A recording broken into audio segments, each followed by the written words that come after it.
Service based or product based, అసలు మన career కి ఏది బెస్ట్, ఏది చూస్ చేసుకోవాలి, ఇలాంటి కన్ఫ్యూజన్స్ తో చాలా మంది ఫ్రెషర్స్ ఐటీలోకి రావాలనుకున్న వాళ్ళు లేదా ఆల్రెడీ ఐటీలో ఏదో ఒక కంపెనీలో పనిచేస్తున్న వాళ్ళు చాలా కన్ఫ్యూజ్డ్ గా ఉండుంటారు కదా. ఈ రోజు నేను మీకు ఈ వీడియోలో డీటెయిల్డ్ గా ఎక్స్ప్లెయిన్ చేస్తున్నాను. సో ఎట్ ద ఎండ్ మీకు ఒక క్లారిటీ వస్తుంది అనమాట, ఏది బెస్ట్, మీరు ఏది చూస్ చేసుకోవాలి అని చెప్పేసి.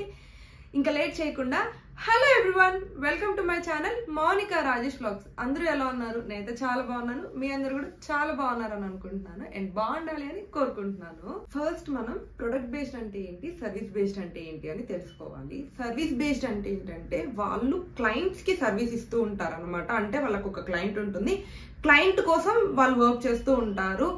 ఎగ్జాంపుల్ కి ఇప్పుడు ఇన్ఫోసిస్, టీసీఎస్ వీళ్ళందరూ ఇవి ఉన్నాయి కదా, ఇలాంటి కంపెనీస్ ఏంటంటే వాళ్ళకి ఆల్రెడీ వేరే వాళ్ళు క్లయింట్స్ ఉంటూ ఉంటారు అనమాట. సో వాళ్ళకి సర్వీస్ చేస్తూ ఉంటారు. ప్రొడక్ట్ బేస్డ్ కంపెనీస్ ఏంటంటే they build there own product, అంటే వాళ్ళ ప్రొడక్ట్ కోసమే వాళ్ళు వర్క్ చేస్తూ ఉంటారు మోస్ట్లీ. ఇప్పుడు అమెజాన్ కానీ లేకపోతే ఫేస్బుక్, గూగుల్ ఇవన్నీ వాళ్ళ ప్రొడక్ట్స్, వాళ్ళ ఓన్ ప్రొడక్ట్స్ వాళ్ళకు ఉంటాయి, వాటి కోసం వర్క్ చేస్తూ ఉంటారు అనమాట. వాళ్ళు ఏం చేస్తారంటే లైక్ వెబ్సైట్స్, టూల్స్, ఇలా డిఫరెంట్ టూల్స్ వచ్చేసారు అనుకోండి. ఇప్పుడు అడోబ్ టూల్, నేనైతే స్పెషల్ గా అడోబ్ టూల్ మీద వర్క్ చేస్తాను. సో అడోబ్ అనేది ఒక ప్రొడక్ట్ బేస్డ్ కంపెనీ, వాళ్ళ ప్రొడక్ట్ కోసమే వాళ్ళు వర్క్ చేస్తూ ఉంటారు. సో ఇది అనమాట డిఫరెన్సెస్. సర్వీస్ బేస్డ్ వచ్చేసేసి ఒక క్లయింట్ కోసం వర్క్ చేస్తూ ఉంటుంది, ప్రొడక్ట్ బేస్డ్ వచ్చేసేసి వాళ్ళ ఓన్ ప్రొడక్ట్ కోసం వర్క్ చేస్తూ ఉంటారు అనమాట. అండ్ నెక్స్ట్ పాయింట్ వచ్చేసేసి నేచర్ ఆఫ్ వర్క్ ఎలా ఉంటుంది అని చెప్పేసి. ఇప్పుడు సర్వీస్ బేస్డ్ ఎలా ఉంటుంది అంటే ఒక ఫిక్స్డ్ లాగా ఉండదు అనమాట. ఈ రోజు మీరు లైక్ లెట్స్ సే ఒక బ్యాంక్ కోసం వర్క్ చేస్తూ ఉంటుంటారు, బ్యాంక్ ఒక ప్రొడక్ట్ ఉంటుంది కదా, సో వాళ్ళ కోసం వర్క్ చేస్తూ ఉంటారు. లైక్ 1 year or 2 years, కొన్ని ప్రాజెక్ట్స్ అయితే చాలా షార్ట్ స్పాన్ ఉంటాయి, 3 months 6 months ఉన్న ప్రాజెక్ట్స్ కూడా ఉంటాయి అనమాట. అప్పుడు ఏంటంటే ఆ ప్రాజెక్ట్ స్పాన్ అయిపోయిన తర్వాత మీరు మళ్ళీ నెక్స్ట్ ఏ హెల్త్ కేరో లేకపోతే ఇంకే డిఫరెంట్ ప్రొడక్ట్స్ కోసం మీరు వర్క్ చేస్తూ ఉంటుంటారు అనమాట. But versus coming to the product based companies, వీళ్ళు ఏంటంటే ఒక ఫిక్స్డ్ ప్రొడక్ట్, వాళ్ళ ప్రొడక్ట్ కోసమే వాళ్ళు వర్క్ చేస్తూ ఉంటారు. కాబట్టి ఆ ఉన్న ప్రొడక్ట్ నే మనం ఇంకా ఎలా ఫాస్టర్ గా, అంటే how to improve that product, మనం ఫాస్టర్ గా ఎలా చేయొచ్చు ప్రొడక్ట్ ని, లేకపోతే యూజర్ ఇంటర్ఫేస్ ఎలా ఇంప్రూవ్ చేయొచ్చు, సో ఆ ప్రొడక్ట్ ఇంప్రూవ్మెంట్ కోసం వర్క్ చేస్తూ ఉంటారు అనమాట on a single product. Versus coming to service based వాళ్ళు డిఫరెంట్ ప్రొడక్ట్స్ మీద వర్క్ చేస్తూ ఉంటారు. అండ్ నెక్స్ట్ పాయింట్ వచ్చేసేసి work pressure and work life balance. ఇది మెయిన్ పాయింట్. యాక్చువల్ గా మనకి ఎన్ని డబ్బులు వచ్చినా రాకపోయినా వర్క్ ప్రెషర్ ఎలా ఉంటుంది, వర్క్ లైఫ్ బ్యాలెన్స్ ఖచ్చితంగా ఉండాలి, దట్టు స్పెషల్లీ ఐటీ వాళ్ళకి అని నేను నమ్ముతాను. సో దీంట్లో ఏంటంటే సర్వీస్ బేస్డ్ కంపెనీస్కి వచ్చేసరికి ఏంటంటే ఒక స్టేబుల్ వర్కింగ్ అవర్స్ ఉంటాయి అండ్ వర్క్ ప్రెషర్ ఉంటుంది, కానీ క్లయింట్ నీడ్స్ ని బట్టి ఉంటుంది అనమాట. లైక్ రిలీజ్ ఉన్నప్పుడు లేకపోతే క్లయింట్ ఏదైనా ఒక మేజర్ చేంజ్ అడిగినప్పుడు అలాంటి టైంలో ఆబ్వియస్ గా వర్క్ ప్రెషర్ ఉంటుంది. That all depends upon the client needs. మనం ఏ క్లయింట్ కి వర్క్ చేస్తున్నాము ఏంటి అనే దాని మీద డిపెండ్ అయి ఉంటుంది. Coming to the product based companies, ఇక్కడ ఏంటంటే ఆబ్వియస్లీ మనం ఏ ప్రాజెక్ట్ కి వర్క్ చేసినా కూడా రిలీజెస్ ఉంటాయి కదా, కొన్ని బిగ్ రిలీజెస్ ఉంటాయి అనమాట. అంటే ఒక మేజర్ చేంజ్ ని రిలీజ్ చేస్తున్నప్పుడు లేదా ఒక మేజర్ అప్డేట్ ని వాళ్ళు లైవ్ పంపించాలి అని అనుకున్నప్పుడు చాలా వర్క్ ప్రెషర్ ఉంటుంది అక్కడ. అపార్ట్ ఫ్రమ్ దట్ మంచి వర్క్ లైఫ్ బ్యాలెన్స్ ఉంటుంది, పాలసీస్ కానీ లేకపోతే ఒక stable work and modern work culture ఉంటుంది అనమాట మోస్ట్లీ ప్రొడక్ట్ బేస్డ్ కంపెనీస్లలో. So this is the difference. Work life balance వరకు వస్తే ఇలా ఉంటుంది. రెండిట్లో depends upon the product we work or the depends upon the client we work ఏ ఉంటుంది. కాకపోతే వాళ్ళ రిక్వైర్మెంట్ నీడ్స్ ని బట్టి ఉంటుంది అనమాట. కాకపోతే సర్వీస్ బేస్డ్ ఏంటంటే క్లయింట్ నీడ్స్ ఎప్పుడు ఉంటాయి అంటే వాళ్ళకి ఎప్పుడు ఏదో అవసరం వస్తుంది, మన చేతిలో ఉండదు. కాబట్టి వాళ్ళు ఆల్ ద టైం కొత్త రిక్వైర్మెంట్స్ అడుగుతున్నప్పుడల్లా మన మీద ప్రెషర్ ఉంటూనే ఉంటుంది. Versus coming to the product based companies, వాళ్ళ ప్రొడక్టే కాబట్టి ఆ ప్రొడక్ట్ ని ఎప్పుడు ఎన్హాన్స్ చేయాలి లేకపోతే ఎప్పుడు ఏం చేయాలి అనేది ఒక క్లారిటీతో ఉంటుంది. కాబట్టి సో నా వరకు వస్తే ప్రొడక్ట్ బేస్డ్ కంపెనీస్లలోనే కొంచెం వర్క్ లైఫ్ బ్యాలెన్స్ ఉంటుంది అని అనిపిస్తూ ఉంటుంది. అండ్ నెక్స్ట్ పాయింట్ వచ్చేసేసి శాలరీ అండ్ గ్రోత్. మనకి లైఫ్ లో ఎప్పుడైనా ఇక్కడే కాదు ఎక్కడ వర్క్ చేస్తున్నా కూడా కొంచెం శాలరీ ఎక్కువ అవ్వాలి లేకపోతే గ్రోత్ ఉండాలి కెరియర్ లో అని ఆలోచించుకుంటూ ఉంటాం. కాబట్టి coming to service based growth, salary and అంటే ఈ particular point salary wise growth చాలా తక్కువ ఉంటుంది. ఫ్రెషర్స్ కి ఏమోలే కానీ లైక్ అంటే మళ్ళీ ఎక్స్పీరియన్స్డ్ గా ఒక ఆర్గనైజేషన్ మారుతూ ఉన్నప్పుడు మనం సర్వీస్ బేస్డ్ కి వెళ్తున్నప్పుడు వాళ్ళు యాక్చువల్ గా ఇనిషియల్ గా చాలా మంచి ప్యాకేజ్ ఇచ్చి తీసుకుంటారు. లైక్ మన ఎక్స్పెక్టేషన్స్ ఎంత ఉన్నాయి ఏంటి అని ఆలోచించి దాన్ని ఆల్మోస్ట్ 99% మ్యాచ్ చేయడానికి చూస్తారనమాట. కానీ వన్స్ మనం ఆర్గనైజేషన్ లోకి వెళ్ళిన తర్వాత ఎక్కువ హైక్స్ కానీ లేకపోతే బోనస్ లాంటివి కానీ అలాంటివి ఏవి ఎక్కువ ఉండవు. ఇంకా అదంతా కూడా లైక్ మన క్లయింట్ మీద డిపెండ్ అయి ఉంటుంది. క్లయింట్ అంటే బడ్జెట్ ఉంటుంది, మనం ఒక ప్రాజెక్ట్ వర్క్ చేస్తాం, ఆ క్లయింట్ ఇచ్చే బడ్జెట్ లేకపోతే దాని కాంట్రాక్ట్ పీరియడ్ ఎంత టైం ఉంది, వీటన్నిటిని డిపెండ్ చేసుకొని ఉంటుంది. మ్యాక్సిమం అంటే నేను ఇప్పటి వరకు చూసినంత వరకు మా ఫ్రెండ్స్ కానీ నాకు కానీ మ్యాక్సిమం ఒక 5% హైక్ వస్తుందేమో ఇయర్కి. అంతకన్నా ఎక్కువ వచ్చిందంటే ఇంకా మనం అదృష్టం అని అనుకోవాలి. Coming to service based. ఇంకపోతే ప్రొడక్ట్ బేస్డ్ అయితే వాళ్ళు రిక్రూట్ చేసుకునేటప్పుడు యాక్చువల్గా తక్కువ శాలరీస్తోనే రిక్రూట్ చేసుకుంటారు నాకు తెలిసినంత వరకు. సమ్ టైమ్స్ మన ఎక్స్పెక్టేషన్స్ కూడా రీచ్ అవుతారు, కానీ శాలరీ గ్రోత్ మంచిగా ఉంటుంది. బేసిక్ మినిమమే ఏ ప్రొడక్ట్ బేస్డ్ అయినా కూడా మినిమం 10% ఉంటుంది ఎవ్రీ ఇయర్ హైక్. మీరు ఎంత లీస్ట్గా పర్ఫామ్ చేసినా కూడా మీ హైక్ మాత్రం మినిమం 10% ఉంటుంది. ఇక్కడ ప్రొడక్ట్ బేస్డ్ కంపెనీస్ లో ఇంకా ఉన్న బెనిఫిట్ ఏంటంటే ఓన్లీ శాలరీ, ఇంకా శాలరీతో వచ్చే హైక్ మాత్రమే కాకుండా బోనస్లు ఉంటాయి, స్పెషల్ గిఫ్ట్స్ ఉంటాయి. బికాస్ వాళ్ళ ప్రొడక్టే కాబట్టి ఎప్పుడన్నా మంచి అంటే వాళ్ళకి ప్రాఫిట్స్ ఉంటాయి కదా, మంచి ప్రాఫిట్స్ వచ్చినప్పుడు లేదా ఏదన్నా మంచి రీచ్ వెళ్ళింది అనుకోండి, అప్పుడు కొంచెం హైక్ ఎక్కువ బోనస్లు అని ఇస్తారు, గిఫ్ట్స్ అని ఇస్తారు, ఇలాంటివి ఎక్కువ ఉంటాయి అనమాట ప్రొడక్ట్ బేస్డ్ కంపెనీస్ లలో. ఇంకా స్టాక్ ఆప్షన్స్ కూడా ఉంటాయి కొంచెం హై రేంజ్ లో ఉన్న వాళ్ళకి. ప్రొడక్ట్ బేస్డ్ కంపెనీస్లలో శాలరీ వైజ్ ఎక్కువ ఆప్షన్స్ ఉంటాయి. నన్ను అడిగితే ఇనిషియల్ గా కొంచెం తక్కువ అమౌంట్ శాలరీతో జాయిన్ అయినప్పటికీ కూడాను కెరియర్ గ్రోత్ లో చూసుకుంటే ప్రొడక్ట్ బేస్ లో ఎక్కువ ఉంటుంది.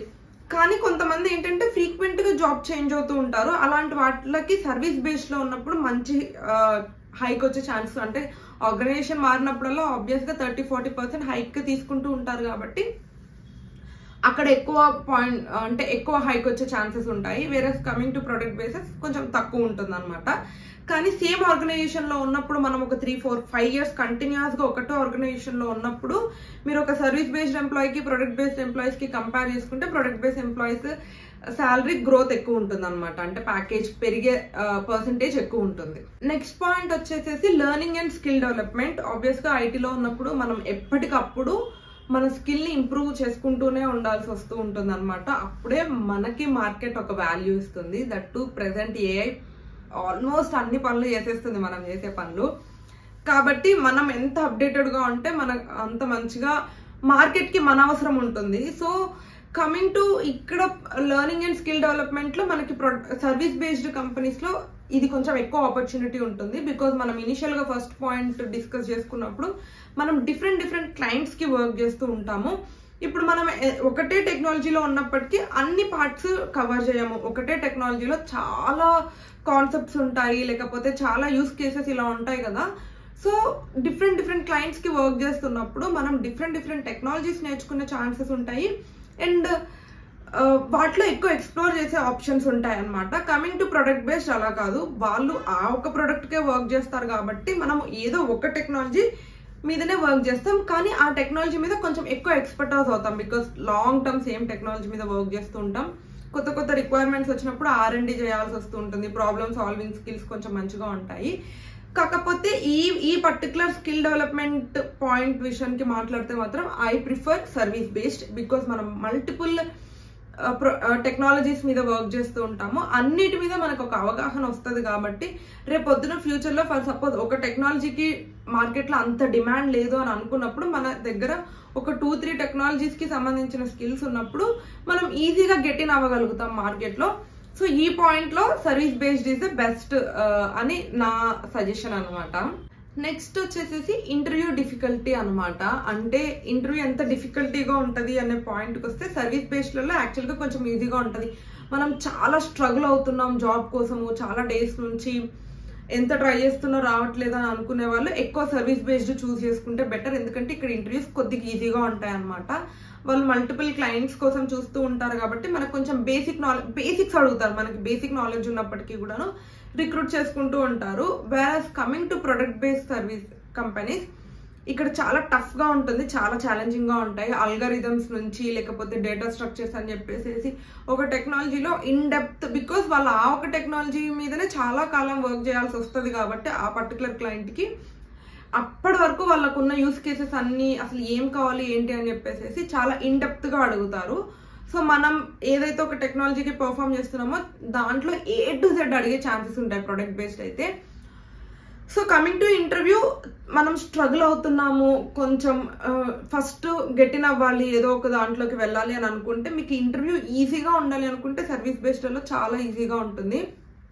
లేదు మేము ఆల్రెడీ ఎక్స్పర్ట్స్, మాకు చాలా A to Z వచ్చేసాయంటే ప్రొడక్ట్ బేస్ మంచిగా ఉంటుంది. ఆబ్వియస్గా ఎంత ఒక మనిషి ఒక టెక్నాలజీ మీద ఎంత పనిచేసినా కూడా A to Z రావడం చాలా కష్టం. కాబట్టి ఇంటర్వ్యూస్ విషయానికి వస్తే service based will be the easy option to get in to the job. And next వచ్చేసేసి వర్క్ ఎన్వైరన్మెంట్ అనమాట. Coming to the service based companies process oriented ఉంటాయి అనమాట. అండ్ స్ట్రిక్ట్ టైమింగ్స్ ఉంటాయి, మీటింగ్స్ బాగా ఉంటాయి. బికాస్ మనమే సొంతంగా డెసిషన్ తీసుకోలేము, ఏదైనా ఒక రిక్వైర్మెంట్ ఉన్నా ఏదన్నా ఉన్నా. That's all depends upon client requirement. వాళ్ళకి ఏది కావాలో మనం దాని మీద వర్క్ చేసి పెట్టాలి. కాబట్టి ఎక్కువ కాల్స్ ఉంటూ ఉంటాయి, డిస్కషన్స్ అవుతూ ఉంటాయి. అండ్ టైమింగ్స్ కొన్ని స్ట్రిక్ట్గా ఉంటాయి. బికాస్ మనకి క్లయింట్ ఫలానా టైంకి అవైలబుల్ ఉంటారు, మనం వాళ్ళతో మాట్లాడాలని అనుకున్నప్పుడు ఆబ్వియస్గా మనం ఆ టైమింగ్కి అవైలబుల్ ఉండాలి, ఆ పర్టికులర్ టైమ్స్లో వర్క్ చేయాల్సి వస్తూ ఉంటుంది అనమాట. Versus coming to product based companies, అక్కడ ఏమైపోతుందంటే కొంచెం ఫ్లెక్సిబిలిటీ ఉంటుంది. అండ్ వర్క్ ఎన్వైరన్మెంట్ కొంచెం మంచిగా ఉంటుంది అనమాట. ఎక్స్పెరిమెంట్ చేసే ఆప్షన్స్ ఎక్కువ ఉంటాయి. బికాస్ మనదే ప్రోడక్ట్, ఈ ప్రోడక్ట్ మీద మనం ఏదన్నా కొత్తగా ఎక్స్పెరిమెంట్ చేయడమో లేకపోతే ఒక కొత్త ఫీచర్ యాడ్ చేయడమో, సో అలాగా మనకి ఎక్స్పెరిమెంట్ ఛాన్సెస్ అవన్నీ కొంచెం ప్రొడక్ట్ బేస్లో ఎక్కువ ఉంటూ ఉంటాయి అనమాట. బికాస్ ప్రోడక్ట్ మనదే కాబట్టి. Next very important point, job security అన్నమాట. మనం ఎంత కష్టపడినా ఏం చేసినా జాబ్ సెక్యూరిటీ అది ఎప్పుడూ ఒక స్ట్రెస్ లాగానే ఉంటూ ఉంటుంది. Coming to the service based companies ఏంటంటే కొద్దిగా స్టేబుల్గానే ఉంటాయి, జాబ్ సెక్యూర్డ్గా ఉంటుంది అని చెప్పుకోవచ్చు. సర్వీస్ బేస్డ్ అయినా ప్రొడక్ట్ బేస్డ్ అయినా 100% నీ జాబ్ సెక్యూర్డ్గా ఉంటుంది అని ఎవరు బాండ్ రాసి ఇవ్వరు. బట్ ఇక్కడ మనం జస్ట్ కంపేర్ చేస్తున్నాం కాబట్టి కంపారిజన్ వైజ్ సర్వీస్ బేస్డ్లో చాలా సెక్యూర్డ్గా, కొంచెం ఎక్కువ సెక్యూర్డ్గా ఉంటుంది. ఒక ప్రాజెక్ట్ అయిపోయినా వాళ్ళకి మల్టిపుల్ క్లయింట్స్ ఉంటారు కాబట్టి ఇంకొక ప్రాజెక్ట్ కోసం మనం వెతుక్కునే ఆప్షన్స్ ఉంటాయి. అండ్ ఇక్కడ బెంచ్ కాన్సెప్ట్స్ కూడా ఉంటాయి అనమాట. ఇప్పుడు ఒక ప్రాజెక్ట్ అయిపోయింది అనుకోండి, వాళ్ళకి ఇంకో కొత్త ప్రాజెక్ట్ వచ్చే గ్యాప్లో ఒక 90 days or 2 months, ఇప్పుడు ఒక్కొక్క కంపెనీకి ఒక్కొక్క పాలసీ ఉన్నాయి, బెంచ్ పాలసీస్. వాళ్ళ పాలసీస్కి తగినట్టుగా ఒక బెంచ్ పీరియడ్ అనే ఆప్షన్ ఉంటుంది. సో ఆ బెంచ్లో ఉన్నప్పుడు మనము వేరే ప్రాజెక్ట్స్ చూస్ చేసుకోవడమో లేకపోతే అట్లీస్ట్ మనకున్న స్కిల్ని కొంచెం అప్గ్రేడ్ చేసుకొని లేకపోతే ఏదైనా ఒక కొత్త స్కిల్ నేర్చుకొని కొత్త ప్రాజెక్ట్స్ వెతుక్కునే ఆప్షన్ ఉంటుంది అనమాట సర్వీస్ బేస్డ్లలో. Only because they have multiple clients కాబట్టి. Versus coming to the product based companies ఏంటంటే వాళ్ళు they work only for their own product. ఆ ఓన్ ప్రొడక్ట్ సక్సెస్ అయింది అనుకోండి మార్కెట్లో, సో ఆబ్వియస్గా ఆ ప్రోడక్ట్ని ఇంకా ఎన్హాన్స్ చేస్తూ ఉంటారు కాబట్టి అక్కడ స్టేబుల్గా ఉంటుంది. వేరేది ఏదన్నా ఒక న్యూ ప్రోడక్ట్ తీసుకొచ్చేసేసి అది అంతగా సక్సెస్ అవ్వలేదు, వెళ్ళట్లేదు మార్కెట్లోకి అన్నప్పుడు ఆబ్వియస్గా వాళ్ళకి ఆ ప్రోడక్ట్ని ఉంచరు. ప్రోడక్ట్ అవైలబుల్ లేనప్పుడు నువ్వు డెవలపర్ కూడా డెవలపర్ కూడా అవసరం లేదు కాబట్టి అంత స్టేబుల్గా ఉండదు అనమాట. అండ్ బెంచ్ కాన్సెప్ట్స్ నాకు తెలిసినంత వరకు ప్రొడక్ట్ బేస్డ్ కంపెనీస్లో అసలు బెంచ్ కాన్సెప్ట్సే ఉండవు. మ్యాక్సిమం నీకు మహా అయితే డిపెండ్స్ అపాన్ కంపెనీ పాలసీస్, ఒక 1 month శాలరీనో 2 months శాలరీనో ఇంకా నీకు నీ మేనేజర్కి అయ్యే డిస్కషన్స్ని బట్టి ఒక 1 or 2 months శాలరీ ఇచ్చి ఇంటికి పంపిస్తారు తప్ప నిన్ను బెంచ్లో కూర్చోబెట్టి ఇది కాకపోతే ఇంకో ప్రాజెక్ట్, ఈ టెక్నాలజీ కాకపోతే ఇంకో టెక్నాలజీ అన్నట్టు చూడరు. బికాస్ వాళ్ళకి టెక్నాలజీ వైజ్ కూడా చాలా ఎక్స్పర్ట్స్ అవసరం ఉంటుంది కాబట్టి. సో అగైన్ హియర్ సర్వీస్ బేస్డ్లోనే కొంచెం ఎక్కువ జాబ్ సెక్యూరిటీ ఉంటుంది అనమాట. So what is final verdict అంటే మీరు చెప్పండి మీకు ఏది బెటర్ ఆప్షన్ అని చెప్పేసి. ఒకవేళ మీరు ప్రొడక్ట్ బేస్డ్ చూస్ చేసుకోవాలని అంటే లైక్ మీకు ఎక్కువ శాలరీ హైక్ కావాలి అండ్ ఎక్కువ ప్రాబ్లమ్ సాల్వింగ్ స్కిల్స్ ఉన్నాయి, ఒకటే ప్రాజెక్ట్ మీద చాలా డేస్ వర్క్ చేయాలి, కొంచెం ఇంపాక్ట్ చూపించాలి అని అనుకునే వాళ్ళకి product based is the best option. Coming to the service based మీరు డిఫరెంట్ టెక్నాలజీస్ మీద వర్క్ చేయాలి అండ్ డిఫరెంట్ రోల్స్ని ఎక్స్ప్లోర్ చేయాలి అని అనుకున్నప్పుడు మీకు సర్వీస్ బేస్డ్ బెస్ట్ ఉంటుంది అనమాట. So both service based and product based or good. That depends upon our requirements. మనము మన కెరియర్ని ఎలా డిజైన్ చేసుకోవాలి అని అనుకునే దాన్ని బట్టి ఏది చూస్ చేసుకోవాలి అని అనేది డిపెండ్ అయి ఉంటుంది. సో నౌ మీరు నాకు కమెంట్ బాక్స్లో చెప్పండి, మీరు ప్రొడక్ట్ బేస్డ్ చూస్ చేసుకుంటారా, సర్వీస్ బేస్డ్ చూస్ చేసుకుంటారా, and what is your more అంటే మీరు ఎలా మీ కెరియర్ని బిల్డ్ చేసుకోవాలి అని అనుకుంటున్నారు. అండ్ ఈ వీడియో మీకు హెల్ప్ఫుల్ అయి ఉంటే don't forget to like, share and subscribe. అలాగే మీ ఫ్రెండ్స్ ఎవరైనా ఈ కన్ఫ్యూజన్లో ఉంటే వాళ్ళకి వీడియో షేర్ చేయండి, లైక్ కూడా చేయండి. Thank you for watching and that's it for this video. Bye bye.